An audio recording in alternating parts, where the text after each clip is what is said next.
My name is Rebecca Lowell, and I was 34 the morning I walked into divorce court ready to lose everything.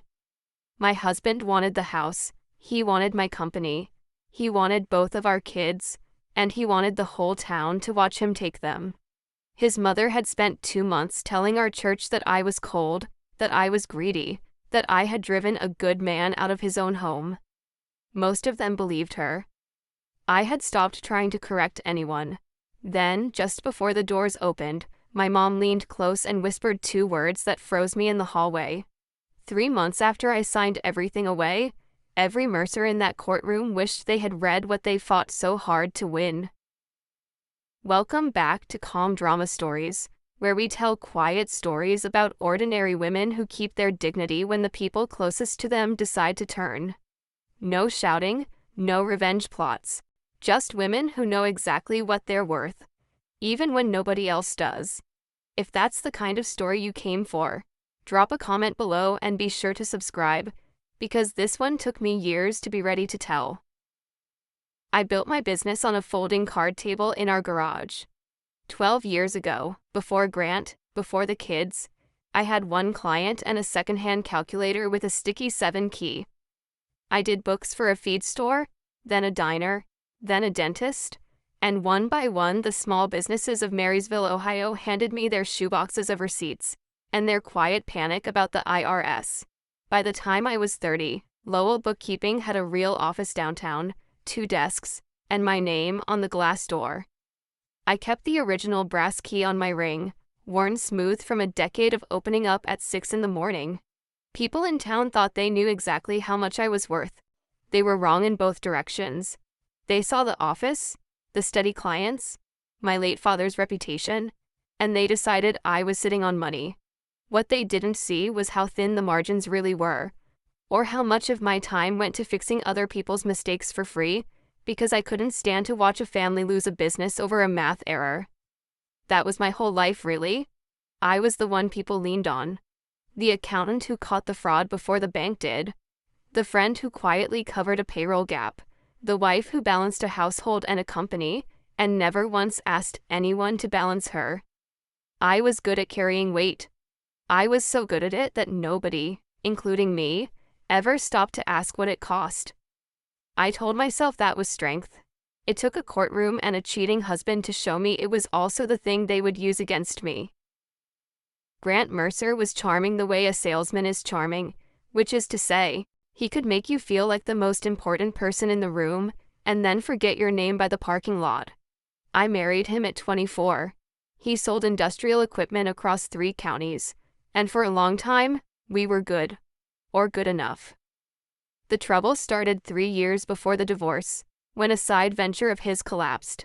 He had sunk our savings and a chunk of borrowed money into a partnership with a man who turned out to be selling smoke. When the bill came due, Grant came to me white-faced at the kitchen table. So I did what I always did. I moved money from the business, quietly, cleanly, and I made the problem disappear before it could reach his credit or his pride. I thought I was protecting him. I expected nothing. What I got was a slow, simmering resentment I didn't recognize until much later. A man like Grant can forgive almost anything except being rescued by his wife. He started saying things that sounded like jokes. You always have to fix everything, don't you?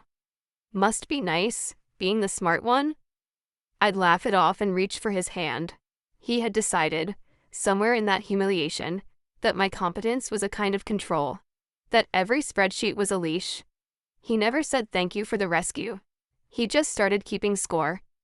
I didn't see the affair coming. Not yet. But looking back, the night I covered his debt was the night the marriage actually ended. I just kept the books open 3 more years, balancing a relationship that had already gone bankrupt, telling myself the numbers would come right if I only worked a little harder. The signs were ordinary, which is how they fool you. Late meetings that ran later. A cologne I hadn't bought him. His phone, always face down now, buzzing on the nightstand like a trapped fly. I want to be clear about something, because it matters to the rest of this story. I did not snoop. I did not plant anything or record anything or read his messages in the dark. I have spent my whole career around other people's secrets, and I know the difference between watching and stalking.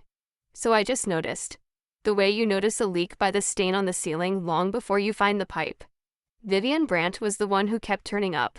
She was the real estate agent who'd sold us our house on Plum Street years back, polished and pretty, and always somehow at the same gas station, the same coffee shop, the same charity walk. I told myself I was imagining things. Then one afternoon, Grant's phone lit up on the counter while he was in the shower, and a single message slid across the screen before I could look away. It wasn't a love note. That's what stopped my breath. It said, "Find out what her dad actually left her." Not, "I miss you." Not, "I love you." Just a cold little question about my inheritance, from a woman who already knew which curtains we had. I stood in my own kitchen and understood that whatever this was, it had stopped being about a marriage some time ago. It had become a project. And somewhere out there, two people were doing math about my life, my house, my father's money, while I was still pretending the marriage could be balanced. They had already started counting. So had I. Here is what I stood to lose, so you understand why I didn't sleep. The house on Plum Street, where Hannah took her first steps, and Cole lost his first tooth. The business with my name on the door, the only thing I'd ever built entirely alone. My standing in a town small enough that the woman who bags your groceries also sits 2 pews behind you on Sunday, and the trust of 2 children, 9 and 7, who still thought their parents were a team. That was the real ledger, the one that doesn't balance in dollars. But there was one more thing, and it's the thing that mattered most without anyone knowing it yet. When my father, Walt, died 5 years before, he left me money. Not a fortune, but real money. Around $180,000, plus his share of a small parcel of land outside town. My father had been a bookkeeper too, before me, and he'd been burned young by a partner who walked off with everything. He taught me one rule before I could drive. Money has a memory, he'd say, if you let it keep one. He meant, keep what's yours separate, write down where it came from, never let your accounts blur into someone else's. When his money came to me, I did exactly that. A single account, my name only, never touched by anything marital.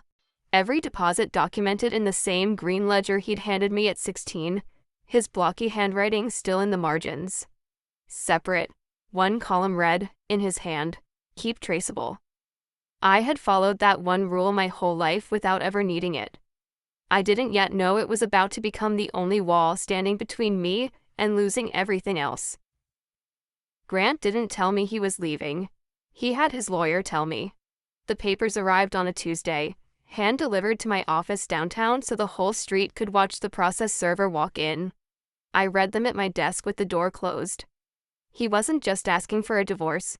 He wanted the house. He wanted an equitable share of the marital business, which is a polite legal way of saying he wanted half of Lowell bookkeeping. The thing he had never set foot inside except to ask me for money. And he wanted primary custody of Hannah and Cole. The lawyer's name was Trent Mercer, Grant's cousin on his mother's side, which told me everything about whose idea this was. The letter demanded I submit my company to a formal valuation as a marital asset. I sat very still and felt the floor tilt. Then I did the only thing I know how to do when the numbers stop making sense. I called a professional. Maddie Okafor came recommended by another small business owner I'd helped years back, and she had a calm, dry way of talking that I trusted within 10 minutes. I laid it all out. The affair, the house, the company, the kids. She listened without interrupting, taking notes in a careful hand. When I finished, she didn't tell me it would be okay. She asked me a single question, quiet and precise, and the way she asked it made my stomach drop. "Rebecca," she said, "did you ever put your inheritance into a joint account?" I realized, in that pause, that she already understood the whole game. Everything Grant wanted was sitting on the answer to that one question. And I held my breath before I answered, because I knew the answer mattered more than anything I'd say in court. "Never," I told her. "Not once." My father's voice was in the room with me when I said it. The inheritance had always lived in its own account. In my name only. never blended with a single marital dollar. The business was a single-member LLC I'd formed before Grant and I were even serious, with its own books, its own tax filings, its own clean line of ownership going back 12 years. Maddie set down her pen. "Then they're chasing ghosts," she said. "Under Ohio law, an inheritance kept separate and traceable stays yours. Same with a business you owned before the marriage, if you can prove it never got commingled." I felt something loosen in my chest, just for a second. Then she leaned forward. "But Rebecca, here's the part you won't like. The law being on your side doesn't mean the fight is easy. The burden is on you to prove every dollar's path with documents. Their whole strategy is to bet that you got sloppy somewhere over 12 years, that something blurred. And while they bet, they'll make you bleed. Legal fees, delays, pressure." I nodded slowly, understanding. "And the town?" Maddie's mouth tightened. "The town isn't a courtroom. The law can't make people like you." That was the real problem, and we both knew it. The paperwork was solid. My father had made sure of that before I was old enough to understand why. The problem wasn't going to be the law. The problem was that Carol Mercer had already stood up in front of half of Marysville and delivered her verdict, and people had clapped. I walked out to my car with Maddie's words sitting heavy on me. I had the truth and the records. What I didn't have was a single neighbor who believed I'd need them. Carol Mercer did not raise her voice. She didn't have to. She was 64, silver-haired, the kind of woman who brought a homemade pie to every funeral and remembered your children's birthdays. And when a woman like that lowers her voice in the church kitchen, people lean in. I learned the shape of it secondhand, the way you always do. She told them I was cold. She told them I'd kept Grant on an allowance, that I'd hidden money for years, that no wonder the poor man looked elsewhere when his own wife treated him like an employee. She never said, "affair." She had a gift for letting other people draw the cruelest conclusion, so her hands stayed clean. Within 2 weeks, conversations stopped when I entered a room. A woman I'd done taxes for at cost crossed the street rather than say hello. Vivian, meanwhile, had stopped hiding. She showed up at Grant's side at a high school football game, at the hardware store, once at a restaurant where she laughed too loudly 2 tables over, and let her hand rest on his arm where the whole room could see. She was already acting like the next Mrs. Mercer, already measuring my life for new drapes. And the worst part, the part that hollowed me out, was how alone it felt. I had spent 12 years being the person everyone trusted with their secrets and their money. Now that I was the one being robbed, nobody could see it. Because here's the thing nobody tells you. The woman who's good with money is the last person anyone believes is being taken. They look at the competent one and they cannot imagine her as a victim. So they don't. They just wonder what she did to deserve it. Then Grant did the thing I could not forgive, which was to use the kids as leverage. He'd never been the parent who knew the pediatrician's number or which one hated crusts. Suddenly, he was Disneyland Dad, showing up with a new bike for Cole, promising Hannah a horse, telling them in the careless way weak men do that maybe they'd all live together in a way better house soon. He let them believe their mother was the obstacle. I found out when Hannah came home quiet and asked, in that small, careful voice kids use when they've heard something they shouldn't, "Mom, are we poor now?" I knelt down on the kitchen floor so we were eye to eye. I did not cry, and I did not say one word against their father, because I had decided early that whatever he did, my children would never hear me tear down half of who they were. But I made myself a promise right there on the linoleum. I called Maddie that night and asked her how to protect them properly. The next morning, we requested a guardian ad litem, a neutral person whose only job is to look out for the children's actual interests. I kept their school the same, their bedtimes the same, their soccer the same. Stability, Maddie told me, is its own kind of evidence. While Grant offered ponies, I offered the same dinner at 6 and the same lamp left on in the hallway. It didn't feel like winning. It felt like standing in a current, holding 2 small hands, refusing to let go while someone tried to pull them downstream with toys. "Mom?" Hannah asked again at bedtime. "We're okay, right?" I tucked the blanket under her chin. "We're okay," I said. And for the first time, I made myself believe it could be true. The County Fall fundraiser is a fixture in Marysville, folding tables and casseroles in the church basement, the whole town in one room. I almost didn't go, but running would have been its own kind of confession, and I don't run.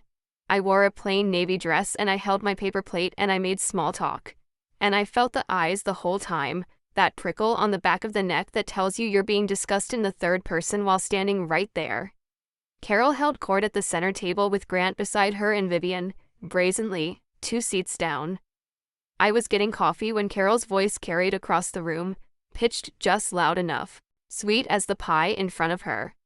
Someone had asked, with false concern, how poor Rebecca was holding up. Carol smiled and said it like a kindness. "Oh, she'll land on her feet. Though I expect she'll be lucky to keep her maiden name." The table laughed. Not cruelly, exactly. Worse than cruel. Comfortably. They laughed the easy laugh of people who have already decided the joke is fair. I set my coffee cup down on the table without a sound. I did not turn around. I did not give them the scene they were half hoping for, the flushed face, the shaking voice, the proof of everything Carol had told them. I picked up my purse and I walked out into the cold parking lot, and the gravel crunched under my flats, and I got in my car. I did not cry. I want you to understand that, because it surprised even me. I sat in the dark with my hands on the wheel, and instead of weeping, I reached into my purse, found a pen and an old receipt, and I started making a list. The list grew. I'm a bookkeeper, so when my life falls apart, I audit it. And in auditing it, I found the thing that changed the entire shape of the war. I pulled our joint mortgage records, the ones I had every legal right to see, and I found that Grant had quietly refinanced the house on Plum Street 4 months before he filed, taking out a home equity line of credit. He had drained nearly every dollar of equity we'd built in 12 years. The money hadn't gone into a savings account. It had gone into a new investment, a property flipping venture, with Vivian Brandt listed as a partner. Worse, to get the business loan that funded it, Grant had signed a personal guarantee, putting his own name on the hook for the whole debt. I sat in my office with the green lamp on and felt something I hadn't felt in months, not anger, clarity. The moment I'd seen the refinance go through, weeks earlier, I had called the bank to try to stop it. But it was a joint mortgage on a marital home, and a joint mortgage takes 2 signatures to freeze, and only 1 to borrow against. There was nothing I could legally do but watch and write it all down. So I did. I documented every statement, every transfer, every date, the same way my father taught me, the same way I'd done my whole career. And as the picture filled in, I understood something Grant clearly didn't. He thought he was loading himself up with assets, the house, the company, the future. What he was actually loading himself up with was liabilities. He was fighting to win a pile of debt with my husband's name guaranteeing it. He just hadn't read his own paperwork closely enough to know it yet. Trent earned his fee by making my life expensive. That's the strategy when the law isn't on your side. You can't win, so you try to make the other person too tired and too broke to keep standing. He filed motions. He demanded the business valuation again, then again. He pushed for temporary spousal support to be paid by me, the supposedly hidden rich wife, to Grant, the supposedly wronged husband. Every letter cost me an answer, and every answer cost me money I'd rather have spent on my kids. There were nights I sat at my kitchen table at 2 a.m. with the green ledger open and my father's handwriting in the margins, and wondered if being right was worth this much. Maddie kept me steady. "We don't fight loud," she told me on the phone more than once. "We fight on paper. Loud loses. Paper wins." I held on to that like a railing. I kept showing up to my clients, kept the office open, kept Hannah's hair in 2 even braids before school even on the mornings my hands wanted to shake. I was exhausted in a way that doesn't show, the quiet kind, the kind that lives behind a calm face. And I want to stop here for a second, because I know some of you watching are nodding. If you've ever been the person everyone leans on, the one who solves it for everybody else, the one nobody ever thinks to ask whether she's okay, then you know exactly how silent that kind of tired is. You've carried it too. If this is hitting close to home for you tonight, do me a favor and leave a comment that just says, "I see her," so I know you're out there. And subscribe, so the next part doesn't slip past you. Because the next morning I drove to the bank, and I picked up the one thing that ended it all. There's a difference between knowing you're right and being able to prove it. And my father spent my whole childhood drilling that difference into me. So I went and got the proof. All of it, in one place. I drove to the bank where my inheritance account had lived untouched for 5 years, and I requested a certified deposit history, the official kind with the bank's seal, showing every dollar's arrival and that nothing marital had ever flowed in or out. Then I drove to the office of my father's old attorney, who still kept Walt's probate file in a cabinet, and I had certified copies made of the will, the estate distribution, the deed to the parcel of land. From my own records, I pulled the LLC formation documents for Lowell bookkeeping, dated and filed before Grant and I married, along with 12 years of separate business tax returns. I put it all into one folder, thick as a phone book, and I drove to my mother's house and laid it on her kitchen table. Joan, my mom, 63 and sharp as a tack, looked at the folder and then at me. I opened the green ledger beside it and turned to the page where my father's blocky hand had written, years ago, the dates of those very deposits. The word separate in the margin, keep traceable beneath it. The bank's certified dates matched his handwriting exactly. The thread ran unbroken from his hand to mine. I had everything. Every document, every date, every signature. The complete, sealed, unbreakable record that the company and the inheritance had never, not once in 12 years, become anyone's but mine. My mother put her hand flat on the folder and was quiet a long moment. Then she said something I didn't fully understand yet. "You know," she said softly, "sometimes the smartest thing you can do is let them carry the load they fought so hard for." I closed the folder like closing a door. I thought she meant comfort. She meant strategy. I just couldn't hear it yet. I ran into Vivian in the grocery store parking lot on a gray afternoon, both of us reaching for the same cart corral. There was no graceful way to avoid it. Up close, without the performance, she looked older than her 46 years, tired in the eyes. For a second, neither of us played a part. "You think I'm the villain," she said, not unkindly. I didn't answer. She loaded her bags and then, quietly, almost to herself, she said, "You don't know what it is to be my age with nothing." Twice I walked away with nothing. And for just a moment, I did see her. A woman who had bet on 2 marriages and lost both. Who had watched her settlements evaporate. Who had decided somewhere along the line that the only thing that wouldn't leave her was an asset with her name on it. I understood the fear. I'd seen it in clients. The panic of someone who runs the numbers on their own old age and comes up short. For one breath, I almost felt sorry for her. Then she straightened, slid back into the roll like a coat, and the softness was gone. "The house is practically mine already," she said, with a small cold smile. "Grant says the curtains can go. I never liked them anyway." And there it was. She had stood in my home, the one where my daughter learned to walk, and picked out which of my things to throw away. Whatever sympathy I'd felt folded itself up and went quiet. I wheeled my cart to my car. I didn't hate her. Hate takes energy I didn't have. But I stopped right then, mistaking her fear for an excuse. People can be frightened and still choose to be cruel. Vivian had made that choice with her eyes open. I'd let her keep it. That weekend, my mother told me a story about my father I'd never heard.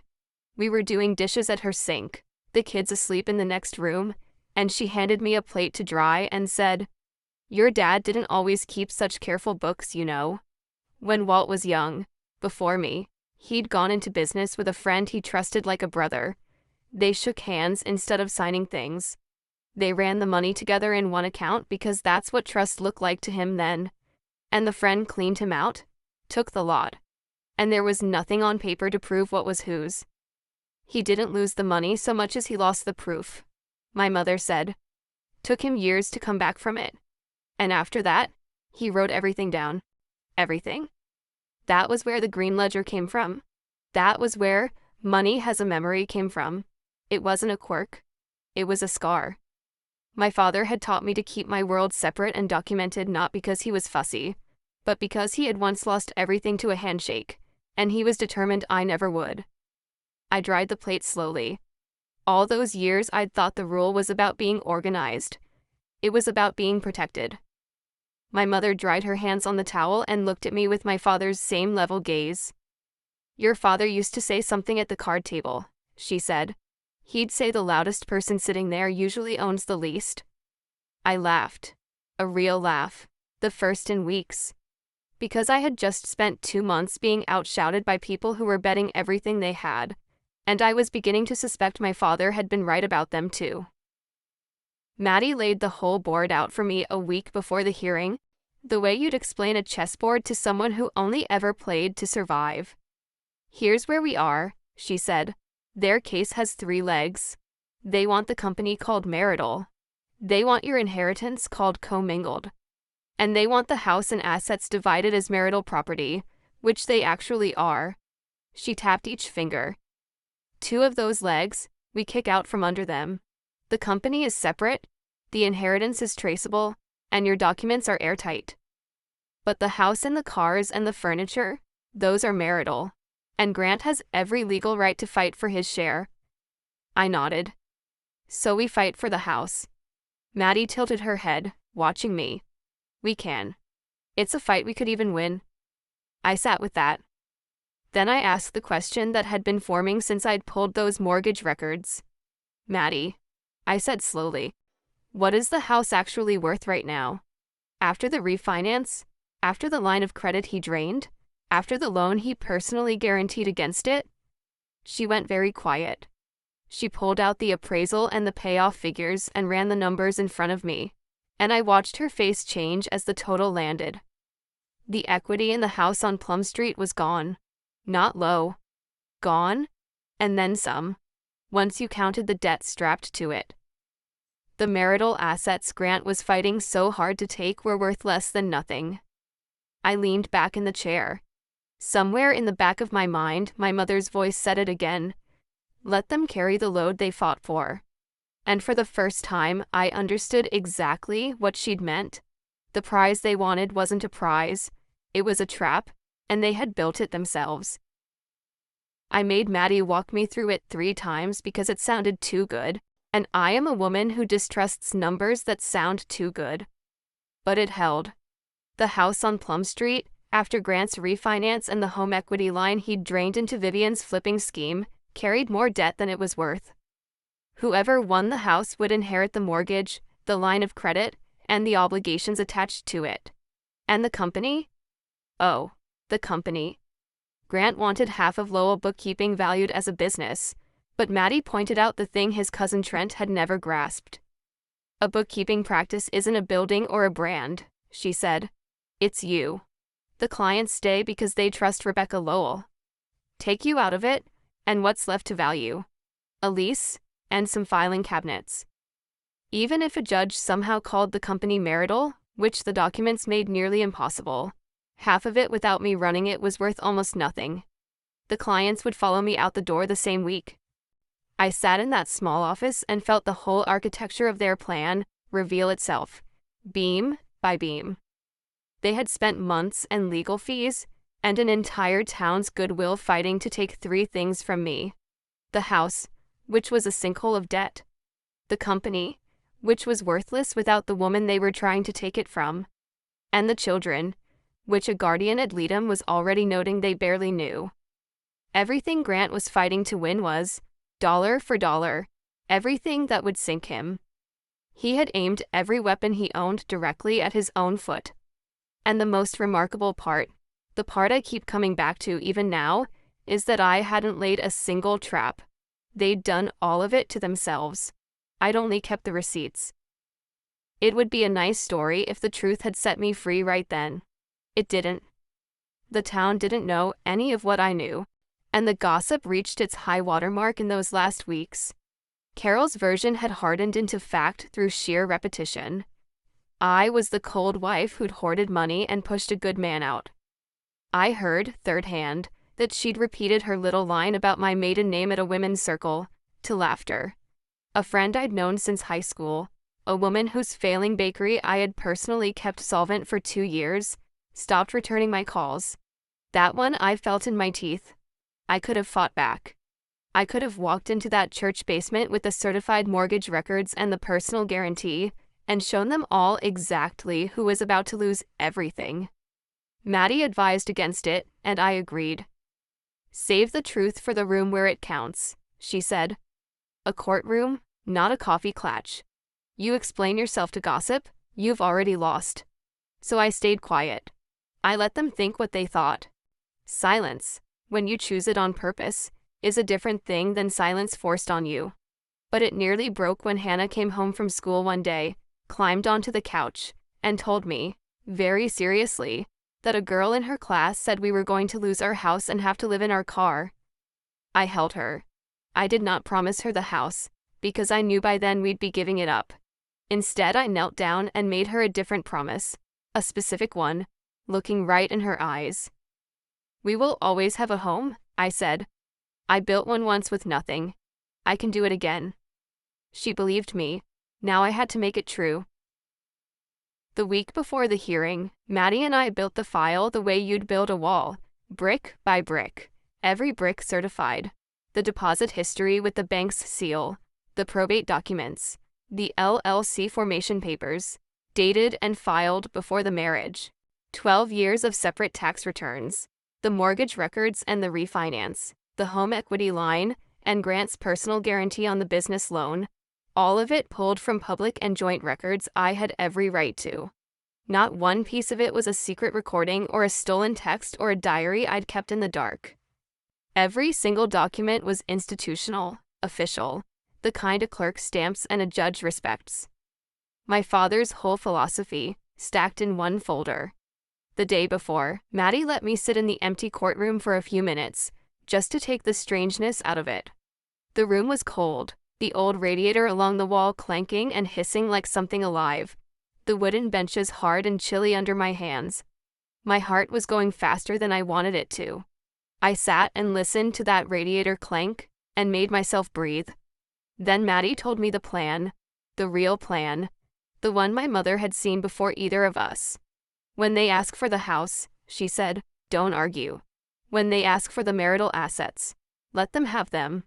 Give them the fight they came for. Sign it over. I must have looked at her like she was mad because she smiled, just slightly.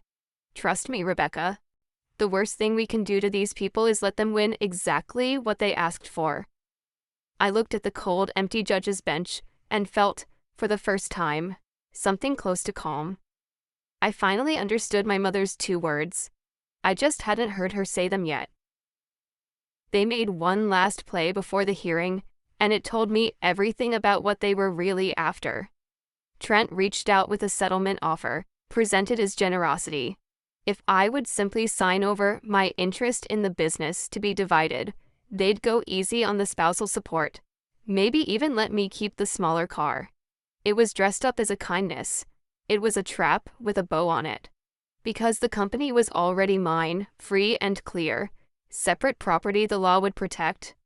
The only way it could ever become marital, ever get split, was if I voluntarily signed it into the marital pot myself. They couldn't take it. They needed me to give it. They wanted my signature far more than they wanted the truth, and once I saw that, I saw all the way to the bottom of them. At the meeting, Trent slid the papers across the table and, with a little performance of reasonableness, said it would help if I'd hand over the office keys as a gesture of good faith while things were sorted out. I reached into my purse out of pure habit, and my fingers closed around the brass key, the worn one, smooth from 12 years of 6 a.m. mornings. I set my hand on the table, and then I stopped, and I drew my hand back, key still closed in my fist, and I said, very politely, no. Just that. Trent's smile flickered. He hadn't expected the quiet ones to say no. I left the papers unsigned on the table and walked out with my key in my pocket, and I understood, finally, exactly which of us was bluffing. The whole house of cards depended on me being too tired or too scared to read what they handed me. They had picked the wrong bookkeeper. So I made my decision, and it was the opposite of what everyone expected. I would not fight for the house. I would not contest a single piece of the marital property they were so hungry for. I would let them have all of it. The house on Plum Street with its drained equity and its strangled mortgage.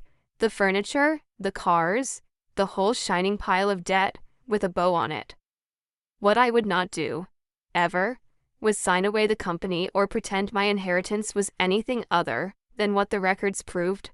And I would fight, with everything I had, for Hannah and Cole. That was the line. Maddie confirmed it was sound. You give up the marital assets, which are underwater, and you protect the separate property, which is solid, and you focus the custody fight on stability, which you've got in spades. It was strategy disguised as surrender. It was my mother's whisper before I'd even heard it. The load they fought for, handed to them gift-wrapped. I won't pretend I wasn't afraid. Walking into a courtroom planning to give away the house your children grew up in is a strange and lonely kind of brave.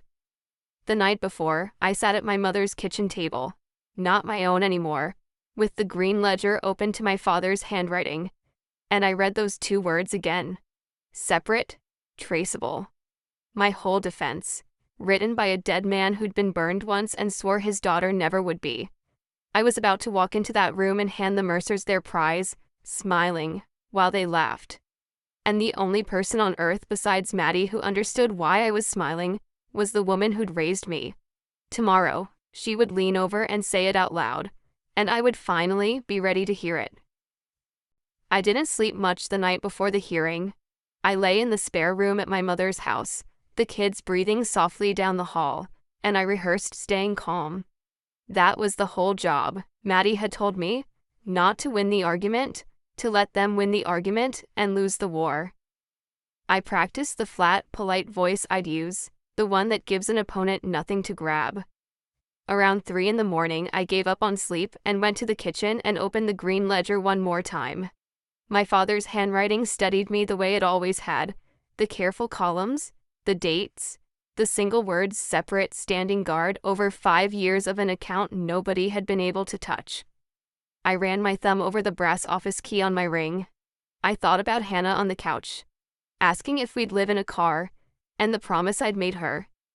We will always have a home. I made things add up for a living. I knew how to start with nothing and build something real, because I'd done it once already in a garage with a sticky calculator. I could do it again. By the time the sun came up, I wasn't afraid anymore, or not only afraid, I was ready. I wasn't going to walk into that courtroom and try to be louder than the Mercers, or angrier, or crueler. My father had told me how that table ends. I was going to walk in quiet and right and prepared, with a folder full of certified truth and a key in my pocket, and I was going to let them shout themselves all the way into the hole they'd spent 2 months digging. I just had to keep my hands steady and my voice low. The hallway outside the courtroom smelled like floor wax and cold coffee. The Mercers were already there, and they were not nervous. They were celebrating early. Carol sat ramrod straight in her good coat, holding court even there, and Grant stood with his hands in his pockets looking like a man about to collect a check. Vivian had come, of all the nerve, and she was murmuring something to Grant behind her hand, and I caught the word curtains again, and I almost laughed. Trent shuffled his papers with the confidence of a man who hadn't read them closely. The old radiator in the hallway clanked and hissed, that same living rattle, and the wooden bench was cold through my dress when I sat to wait. My heart was loud. I focused on the radiator, on the rhythm of it, the way you'd focus on a metronome, and I made my breathing match it, slow and even.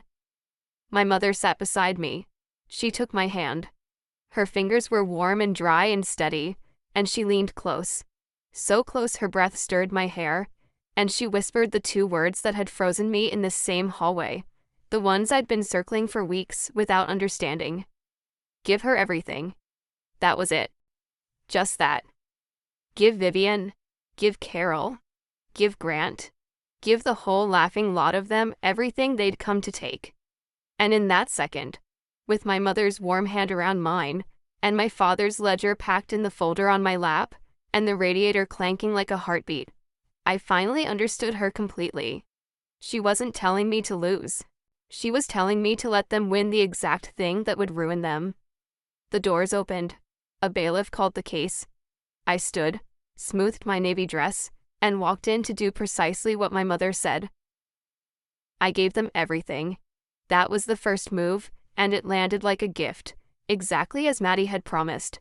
When the judge turned to the matter of the marital home, Trent launched into his rehearsed demand, ready for a fight, and I simply nodded to Maddie, who rose and said, in a bored, almost generous tone, that my client did not contest the marital home and would sign over her interest in it entirely. Trent stopped mid-sentence. He'd loaded a cannon to knock down a door that was already open. Grant looked at his mother. Carol's face cracked into something that was almost a smile. We went down the list, item by item, and at each one Maddie waved a hand. The cars? His. The furniture? The appliances? The contents of the house on Plum Street? His. The savings account, drained as it was? His. Every piece of the visible shining pile they had spent months and a town's goodwill fighting for. I signed away with a steady hand and a calm face, and with every signature the Mercers grew more openly delighted. Carol actually reached over and squeezed Grant's arm. Vivian, in the gallery, sat up straighter, already redecorating. They thought I was broken. They thought the cold, calculating wife had finally crumbled, had been so beaten down by the gossip and the pressure that she was giving up without a fight. I let them think it. I kept my eyes down and my pen moving, the picture of a defeated woman doing the only thing left to her. The only thing I held back was the company, and when Trent tried to fold it into the settlement, Maddie produced the LLC documents, dated and certified, and the judge glanced at them and moved on without comment, because there was nothing there to argue. Through all of it, I kept one hand in my lap, and in that hand, hidden, I held the brass key to my office, smooth and warm now from my grip. They could have the house they could see. They could not have the thing I'd built, because that was never theirs to take. They signed the agreement before anyone read the appraisal. They signed before the debt figures were entered into the record. They signed in triumph, all three of them practically beaming. That was the whole plan. And the plan was just getting started. Then Maddie stood up to address the financial record, and the temperature in the room began to change. She spoke quietly, almost kindly, the way you'd explain a hard truth to someone you didn't entirely dislike. First, she submitted the certified deposit history for my inheritance account, 5 years of it, sealed by the bank, every dollar traceable to my father's estate, and never once mingled with marital funds. Under Ohio law, she noted, separate property kept traceable remained separate, and the burden of proving it was met right there in black and white. The judge reviewed it and nodded. The inheritance was mine, untouchable, exactly as it had always been. Second, the company, the single-member LLC formed before the marriage, with 12 years of independent books. Separate. Mine. Trent shifted in his seat.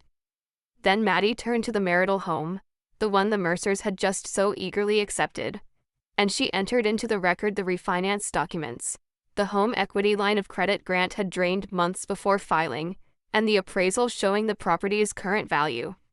The numbers were read aloud. The equity was gone.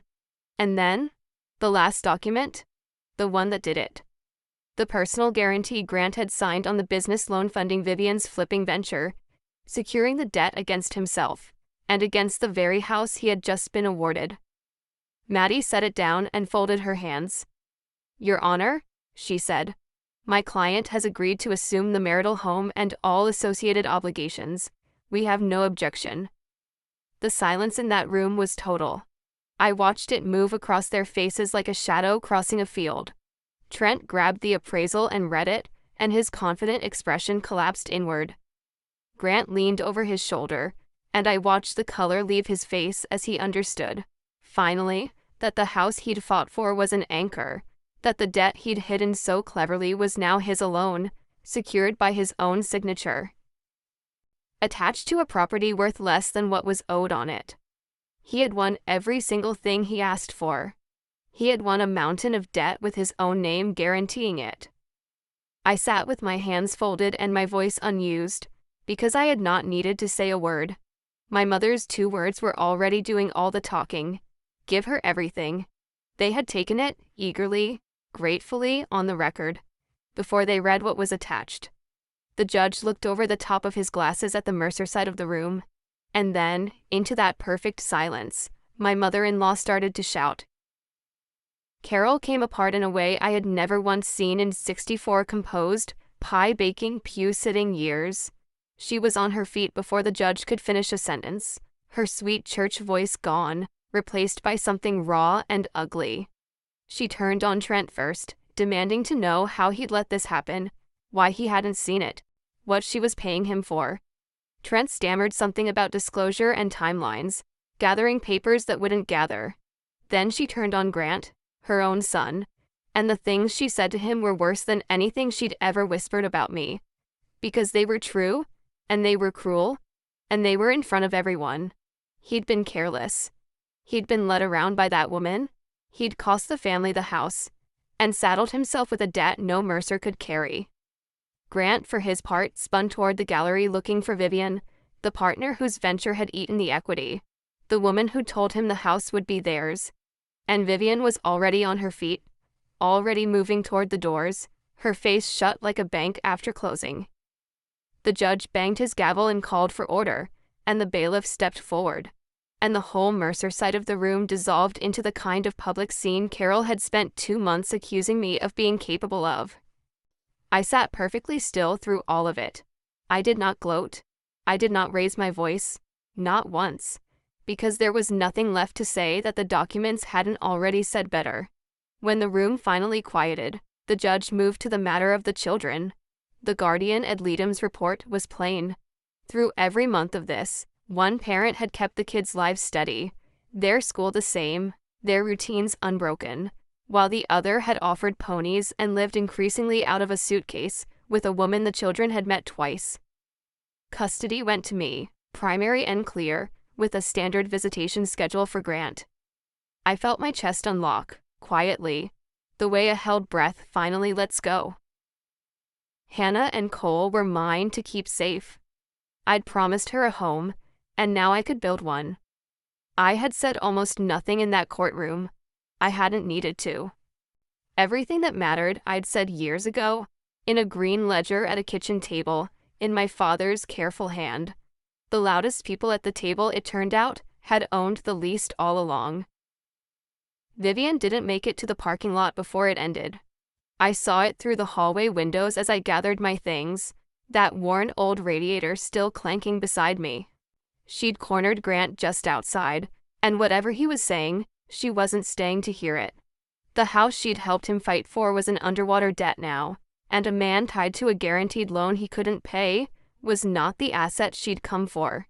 She'd spent her whole adult life learning to read the difference between a man with money and a man with the appearance of it, and she read Grant clean through in about 30 seconds. She walked to her car without looking back.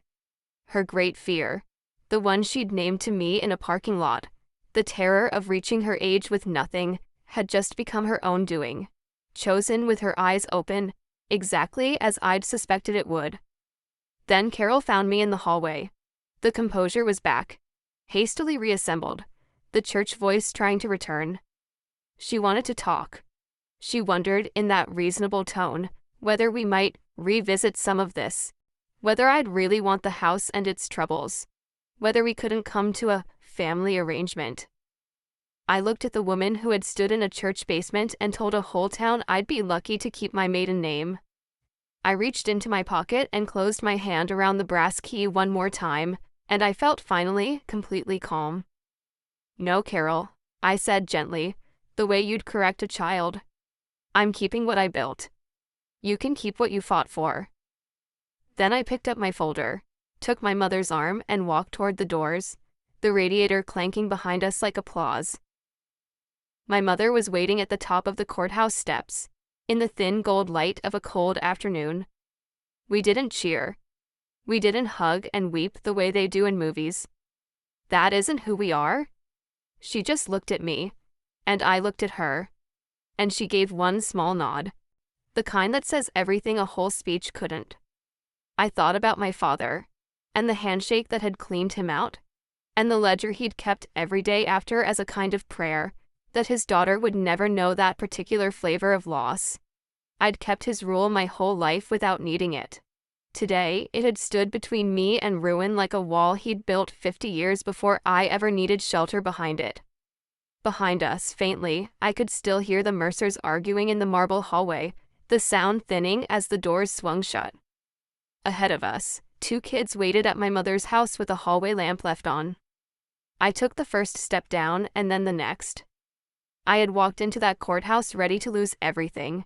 I was walking out having kept the only things that were ever truly mine.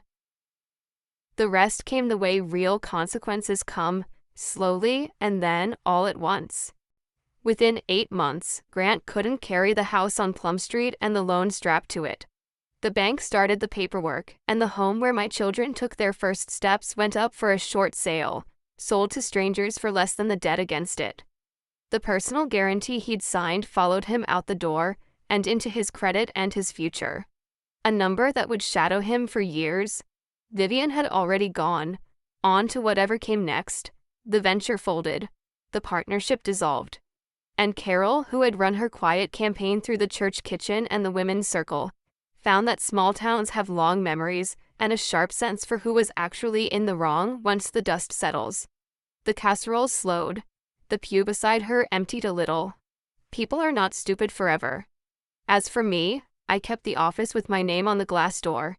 The clients who'd drifted during the gossip drifted back, a little sheepish, and I took them on without a word about it, because a grudge is just another debt, and I'd decided not to carry that one. Within the year, I bought a small house on the east side of town, 3 bedrooms, a good kitchen, paid for with my own separate traceable money. Hannah picked the paint for her room. Cole claimed the yard for a future dog.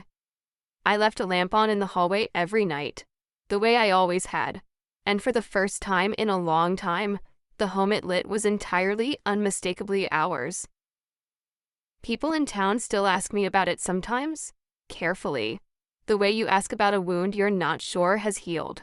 They ask if I lost everything in that divorce, the house, the marriage, the standing, and I always tell them the same thing, because it's the truth, and because I've earned the right to enjoy it just a little. I gave her everything. The house, the cars, the whole bright pile she'd already started decorating in her head. I signed it all over with a smile. She just had no idea, not one of them did, what everything was actually going to cost her. I keep my boundaries with the Mercers polite and firm. Grant sees the kids on schedule. We do not discuss curtains. My mother-in-law once told a room full of people that I'd be lucky to keep my maiden name. I think about that line more than I should, because of how it turned out. The name Lowell is still on the glass door of my office downtown, a little brighter than it used to be, since I had the lettering redone. It's the name on my children's school forms, on the deed to a house I paid for myself, on the ledger my father handed me at 16. I didn't just keep my maiden name. I kept everything that name was ever attached to. Here's the only thing I learned worth passing on. Walking out with less in your hands doesn't mean walking out with less. Not if what's left is finally, fully yours. That's my story. One sentence my mother whispered. One ledger my father taught me to keep. And a courtroom full of people who fought to win a debt. If this reminded you that quiet and documented beats loud and certain, take it as a sign. Keep your own records. Keep your own name. If you know a woman who needs to hear this, share it. Drop a comment, hit subscribe, and I'll see you in the next one.